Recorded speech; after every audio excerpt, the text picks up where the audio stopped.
கற்றது உலகளவாகவும் கல்லாதது கைமண் அளவாகவும் இருக்கட்டும். Hello everyone, எல்லாரும் எப்படி இருக்கீங்க? நல்லா இருக்கீங்களா? இன்னைக்கு நம்ம பேச போகிற டாபிக் என்ன அப்படின்னு பார்த்தீங்கன்னா, நம்ம டாபிக்லாம் பேச போகிறது இல்லை. பட் இன்னைக்கு அனைவருக்கும் இனிய புத்தாண்டு நல்வாழ்த்துக்கள்.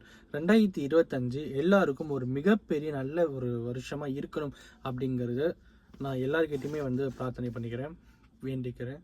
அப்புறம் இட் இஸ் லைக் எல்லாருக்குமே ஒரு மிகப்பெரிய ஹாப்பினஸ் கொடுக்குற விஷயமாகவும், அப்புறம் மிகப்பெரிய ஒரு கைண்ட் ஆஃப் நிறைய சந்தோஷங்கள், அப்புறம் இன்பமான தருணங்கள் சொல்லிட்டு எல்லா விதத்துலேயும் எல்லா மனிதனுக்கும் கிடைக்க வேண்டிய எல்லாமே இந்த 2025 எல்லாருக்கும் கிடைக்கணும் அப்படிங்கிறது இந்த வீடியோ மூலிமா நான் உங்ககிட்ட பேசிக்கிறேன். அண்ட் அஃப்கோர்ஸ் எல்லாத்துக்கும் மேலே இந்த வீடியோ 6லேருந்து 60 வரை அப்படிங்கிற மாதிரி எல்லா ஏஜ் கேட்டகரி பீப்புள்ஸ் பார்க்குறீங்க அப்படிங்கிறதுனால என்னை விட வயசில் பெரியவங்க நீங்கள் என்ன ப்ளஸ் பண்ணிங்கன்னா எனக்கு ரொம்பவே ஹாப்பியாக இருக்கும் அப்படிங்கிறதையும் சொல்லிக்கிறேன். பிகாஸ் பெரியவங்களோட ஹாப்பினஸ், பெரியவங்களோட விஷஸ் எப்பயுமே நமக்கு தேவை அப்படிங்கிறதையும் இந்த வீடியோவில் நான் உங்ககிட்ட சொல்லிக்கணும் அப்படின்னு நினச்சேன். பட் நிறைய பேர் ரெசல்யூஷன்ஸ் எடுத்துருப்பீங்க. லைக் சிலர்லாம் ஒல்லியாகணும் அப்படின்னு நினைப்பாங்க, சிலர் ஃபிட்னஸாக இருக்கணும் அப்படின்னு நினைப்பாங்க, சிலர் ஹெல்த் மேலே நிறைய கன்சர்ன்ஸ் இருக்கும், அப்புறம் சிலருக்கு அசெட்ஸ் சேர்க்கணும் அப்படின்னு இருக்கும், சிலருக்கு ட்ரீம் பைக் வாங்கணும் அப்படின்னு இருக்கும், சிலருக்கு ட்ரீம் கார் வாங்கணும் அப்படின்னு இருக்கும், சிலருக்கு ஒரு ட்ரீம் ஹவுஸ் கட்டணும் அப்படிங்கிறது இருக்கும், சிலருக்கு ட்ரீம் ஜாப் போகணும் அப்படிங்கிறது இருக்கும். எல்லாத்துக்கும் மேலே இந்த இயரில் நான் உங்ககிட்ட சொல்லிக்க வேண்டிய ஒரு விஷயம் என்ன அப்படின்னு பார்த்தா, இந்த ட்ரீம் அப்படின்ட்டு வரும்போது செட்டில் எப்போ தான் நம்ம செட்டில் ஆகும் அப்படின்னு பார்த்தீங்கன்னா, ஒரு கரெக்டான பைக், காஸ்டான பைக் வாங்கிட்டா செட்டில் ஆக கேட்டால் கிடையாது. ஒரு காஸ்டான கார் வாங்கிட்டா செட்டில் ஆகிறதுமா கேட்டால் கிடையாது. ஆமாம், கிடையாது, ரெண்டுமே கிடையாது. ஒரு நல்ல வீடு வாங்கிட்டா செட்டில் அப்படின்னீங்கன்னா அதுவும் கிடையாது. அப்போ என்ன கௌதமா? கரெக்டு, கல்யாணம் ஆகணும் அப்படின்னு சொன்னீங்கன்னா அதுவும் கிடையாது. அப்புறம் என்னதான் கௌதமா? ஓகே, குழந்தை பிறந்தணுமா? எல்லாமே கடைஞ்சி கடைசி குழந்தை பிறந்தணுமா? அப்போ தான் லைஃப் செட்டில்னு கேட்டிங்கன்னா அதுவும் கிடையாது.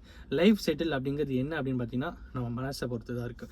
உங்ககிட்ட இன்றைக்கி 20 ரூபா இருந்து ஒரு 10 ரூபாய்க்கு ஒரு காஃபி சாப்பிட்டு அப்பாடா திருப்தியாக இருக்குது அப்படின்னு நினச்சிங்கன்னா லைஃப் செட்டில் தான். உங்ககிட்ட பல கோடி ரூபா இருந்து இன்றைக்கி நான் இந்த விஷயத்தை பண்ணணும்னு நினச்சேன்ப்பா, பண்ணிட்டேன்ப்பா அப்படின்னு இருந்தாலும் லைஃப் செட்டில் தான். உங்ககிட்ட இன்றைக்கி ஒரு 1000 ரூபா இருந்து தெரியாதவங்க ஒருத்தருக்கு ஒரு 100 ரூபாய் 200 ரூபாய்க்கு ஏதாவது ஹெல்ப் பண்ணிங்கன்னா அப்பயும் அந்த மனசு திருப்தின்னு இருக்குது பார்த்தீங்களா, அதில் தான் லைஃப் செட்டில் அப்படிங்கிறதே இருக்கே தவிர நம்மக்கிட்ட இவ்வளோ இருக்கணும், இவ்வளோ பெரிய ஜாப் இருக்கணும், இவ்வளோ சம்பாதிக்கணும் அப்படிங்கிறதுலாம் இல்லை. மனசை பொறுத்த விஷயம் தான். நாம் நல்லா இருக்கணும், நம்மளை சுற்றி இருக்கணும் நல்லா இருக்கணும் அப்படின்ட்டு இன்றைக்குமே நம்ம எப்போ நினைக்கிறோமோ அந்த ஒரு செகண்டும் நம்ம லைஃப் செட்டில் ஆன மாதிரி தான். அப்போ எனக்கு ஒருத்தமாக காசே வேணாம் பண்ணிக்கிட்டேன், காசு வேணும் தான், நான் இல்லைன்னா சொல்ல. பட் இருந்தாலும் காசு எல்லாத்துக்கும் மேலே லைஃப் செட்டில் அப்படிங்கிறத பொறுத்த வரைக்கும் நம்ம மனசை பொறுத்த ஒரு விஷயம் அப்படிங்கிறது தான் இந்த வீடியோவில் உங்ககிட்ட சொல்லணும் அப்படின்னு நினச்சேன். அன்பே சிவம் அப்படிங்கிறது ஒரு மூவி, கமல் சார் மூவி. ஒரு 2019 நியூ இயர் முன்னாள் 2018 டிசம்பர் 31 அந்த படம் நான் பார்த்தேன். அன்பே சிவம்ன்றது ஃபஸ்ட் டைம் என் லைஃப்பில் நான் பார்த்தேன். அப்போ தான் எனக்கு ஒரு சேஞ்சஸ் தெரிஞ்சுது. ஸோ நீங்களும் அந்த மூவி டைம் இருந்தால் பாருங்கள். எல்லாருக்கும் இனிய ஆங்கில புத்தாண்டு நல்வாழ்த்துக்கள். அண்ட் அன்பே சிவம் அப்படிங்கிற விஷயத்தை உங்கள்கிட்ட நான் சொல்லணும் அப்படின்னு. அண்ட் அஃப்கோர்ஸ் இந்த வீடியோ யாருன்னா ஒருத்தருக்கு நாலேஜ் இருக்குன்னு சொல்லி நான் நம்புகிறேன். Thank you so much.